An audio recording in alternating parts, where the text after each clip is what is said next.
Good morning fourth class. I hope आप ठीक होंगे, अपना ध्यान रख रहे होंगे और अपने मम्मी पापा की बात मान रहे होंगे और पढ़ाई भी कर रहे होंगे। आज आपका हिंदी रीडर का लेसन 12 है। ये देखिए लिख दिया मैंने यहाँ पर, लेसन 12 है और इसका नाम है तूफान क्यों आते हैं। ठीक है, मैं आपको बता रही हूँ कि इसमें लेसन में है कि तूफान क्यों आते हैं। जब नमी से भरी हुई ढेर सी गर्म हवा तेजी से ऊपर की ओर उड़ती है तब तूफान आते हैं। तुमने तूफान की शुरुआत से पहले हवा को तेज होते हुए देखा होगा। जब बादल बड़े होते जाते हैं और गहरे हो जाते हैं तब आसमान में अंधेरा छाने लगता है। ये तूफान के लक्षण हैं। तो बादलों के अंदर पानी के कण तेजी से घूमते हैं और आपस में टकराते हैं जिससे बिजली पैदा होती है। बिजली पैदा होने का काम तब तक चलता रहता है कि जब तक वह बड़ी सी चिंगारी बनकर एक बादल से दूसरे बादल तक होती हुई धरती तक जोरदार चमक बनकर कौंध नहीं जाती। तो इसमें क्या बताया है, ये बता रहे हैं कि इसमें कि जब नमी से भरी हुई ढेर सी गर्म हवा तेजी से ऊपर की ओर उठती है तब क्या होता है, तब उसे तूफान कहते हैं, तूफान आते हैं। और देखा होगा आपने शुरुआती में पहले देखा होगा आपने कि हवा तेज़ होने लगती है, देखा है आपने तूफान आने से पहले, और बादल बड़े हो जाते हैं और गहरे हो जाते हैं तो आसमान में अंधेरा छाने लगता है और ये तूफान के लक्षण होते हैं। इसमें हमें पता चल जाता है जब तेज़ हवा चलती है और हवा गर्म होने लगती है और ज़्यादा तेज़ हवा चलती है और जो बादल होते हैं बड़े बड़े हो जाते हैं तो हमें पता चल जाता है कि ये तूफान आने का अंदेशा है। ठीक है, अब आगे देखते हैं। और इसमें क्या बताया कि बादलों के अंदर पानी के कण तेजी से घूमते हैं और आपस में टकराते हैं और उससे क्या होता है कि उस बिजली पैदा होती है। और बिजली पैदा होने का काम तब तक चलता रहता है कि जब तक वह बड़ी सी चिंगारी बनकर एक बादल से दूसरे बादल तक होती हुई नहीं गुजरती। ठीक है, अब आगे देखते हैं। बिजली में गरज और चमक एक साथ होती है। चमक पहले दिखाई देती है और गरज बाद में सुनाई देती है। ऐसा इसलिए होता है क्योंकि प्रकाश की गति ध्वनि की गति से तेज होती है और चमक हमारे पास तक आवाज़ से पहले पहुंच जाती है। तो इसमें क्या बता रहे हैं कि बिजली की गरज और चमक एक साथ होती है। ठीक है, और फिर चमक पहले हमें दिखाई देती है और गरज हमें बाद में सुनाई देती है। ऐसा इसलिए होता है क्योंकि प्रकाश की जो गति होती है, जो प्रकाश की जो रोशनी होती है, जो उसकी रफ्तार होती है, और जो देखिए जो उसकी ध्वनि होती है उसकी रफ्तार होती है वो कैसे होती है, वो फास्ट होती है, वो तेज़ी से चलती है, तेज़ी होती है। और चमक हमारे पास तक आवाज़ से पहले पहुंच जाती है। इसलिए यही कारण है कि जो चमक हमारे पास आवाज़ से पहले पहुंच जाती है। अब आगे देखते हैं। बिजली, पानी और तूफान से बचने के लिए किसी ऊंचे पेड़ के नीचे खड़े हो जाना उचित नहीं है क्योंकि बिजली धरती पर गिरते समय अक्सर किसी ऊंचे वृक्ष का सहारा ले लेती है। आसमान से गिरती हुई बिजली हमें नुकसान पहुंचा सकती है।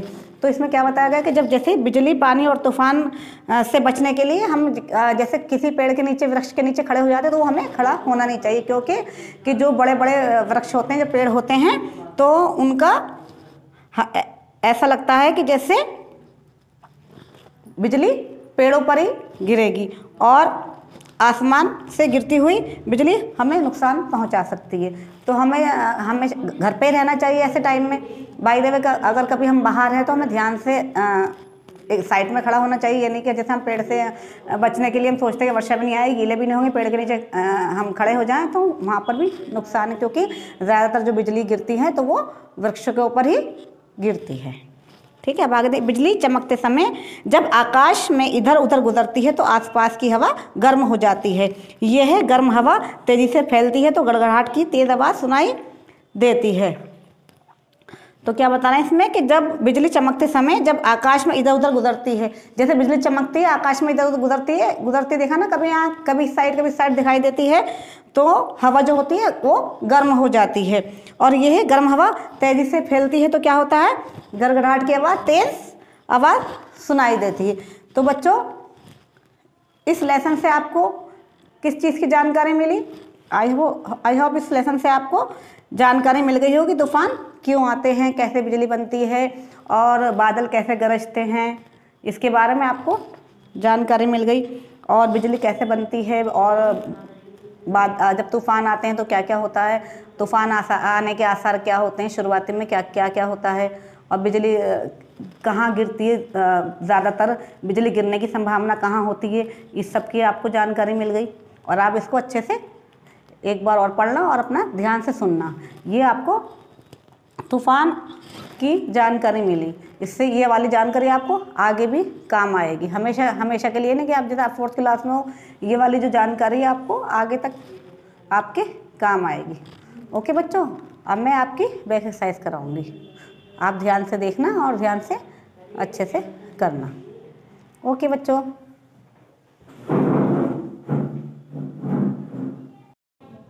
अभी हमने लेसन 12 पढ़ा था जिसका नाम था तूफान कब आते हैं। तो इसका हम बैक एक्सरसाइज करने जा रहे हैं। ये देखिए, पहले कठिन शब्द दिए गए हैं, इन शब्दों को याद करना है और अच्छे से लिखना है, ठीक है।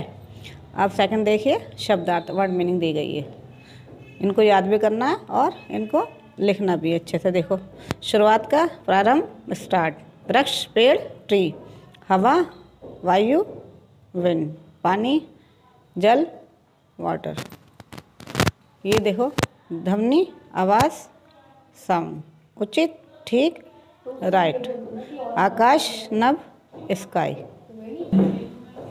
ये एक्सरसाइज का क्वेश्चन नंबर 2 है, सही उत्तर।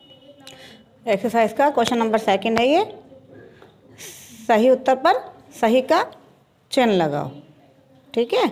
देखिए फर्स्ट वाला, जब गर्म हवा तेजी से ऊपर की ओर उड़ती है तब क्या आते हैं, ये ऑप्शन दे रखा है, देखिए सावन तूफान बादल।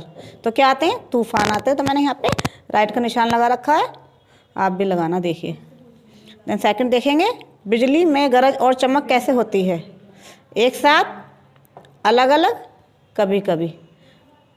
तो एक साथ पर हमें राइट का निशान लगा।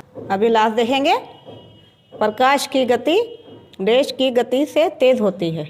तो ये ऑप्शन देखिए, उजाला ध्वनि कोई भी नहीं। तो क्या इसका राइट ऑप्शन है, ध्वनि। यहाँ पर राइट का निशान लगाना है। अब देखिए एक्सरसाइज का क्वेश्चन नंबर 3 है, खालिस्तान भरो। मैंने यहाँ पर ऑलरेडी भर चुकी हूँ, अब आपको दिखा रही हूँ, आप ध्यान से देखना।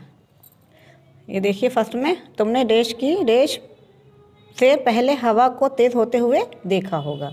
तो क्या है यहाँ पे, क्या पे फिल करना है, यहाँ पर तूफान और यहाँ पर शुरुआत। अब सेकंड देखते हैं, देश के अंदर पानी के कण तेज़ी से घूमते हैं। तो यहाँ पे क्या लिखना है, बादलों, ठीक है। बादलों के अंदर पानी के कण तेज़ी से घूमते हैं। थर्ड देखेंगे, अब ये चमक पहले देश देती है और देश बाद में सुनाई देती है। तो चमक पहले दिखाई, ठीक है, यहाँ पे दिखाई लिखना, देती है, और गरज यहाँ पे क्या लिखना है, गरज बाद में सुनाई देती है। अब फोर्थ देखेंगे, देश से गिरती हुई बिजली हमें नुकसान पहुंचा सकती है। तो यहाँ पे क्या लिखना है, आसमान। ओके, अब लास्ट देखेंगे, ये गर्म हवा के तेज़ी से फैलने से देश की तेज़ आवाज़ सुनाई देती है। तो किसकी आवाज़ सुनाई देती है, गड़गड़ाहट की। तो मैंने यहाँ लिख रखा ऑलरेडी, आप भी ध्यान से देखिए। अब देखेंगे एक्सरसाइज क्वेश्चन नंबर 4 है ये, सही मेल मिलाओ। देखिए मैंने ऑलरेडी मिला के रख हैं, अब मैं आपको पढ़कर बता रही हूँ। देखिए, तेज़ हवा तूफान, पानी का टकराना बिजली बनाना, गरजना चमकना, चमकती है। एक्सरसाइज क्वेश्चन नंबर 6 है, शुद्ध रूप लिखो। यहाँ पे कुछ शब्द रखे हैं, ये अशुद्ध लिखे हुए हैं और मैंने शुद्ध करके इनको ऑलरेडी लिख दिया है। मैं अब आपको पढ़ के सुना रही हूँ। देखिए, शुरुआत बिजली, प्रकाश वृक्ष, सुनाई चिंगारी, गर्म ऊंचे। एक्सरसाइज क्वेश्चन नंबर 7 है, विलोम शब्द लिखो। यहाँ पे मैं लिख चुकी हूँ, अब आपको पढ़कर बता रही हूँ, अब ध्यान से आप देखना। तेज़ी का धीरे, गर्म ठंडा, अंधेरे का क्या है अपोजिट? उजाला। गिरना, उठना। अभी देखते हैं, भरे का खाली, बड़े छोटे, ऊंचा, ऊंचा का विलोम क्या है? नीचा। एंड लास्ट देखो ये नुकसान, फायदा। अब ये एक्सरसाइज क्वेश्चन नंबर 8 लास्ट है। ये एक्सरसाइज क्वेश्चन नंबर 8 है। ये लास्ट क्वेश्चन है। वाक्य बनाओ। यहाँ पे कुछ शब्द दे रखे हैं और इन्हीं की सहायता से मैंने यहाँ पर वाक्य बना चुकी हूँ। आप ये वाले भी वाक्य बना सकते हैं और अपनी मर्जी से दूसरे भी बना सकते हैं। मैं आपको पढ़कर सुना रही हूँ। देखिए, शुरुआत, मेरे दिन की शुरुआत अच्छी हुई।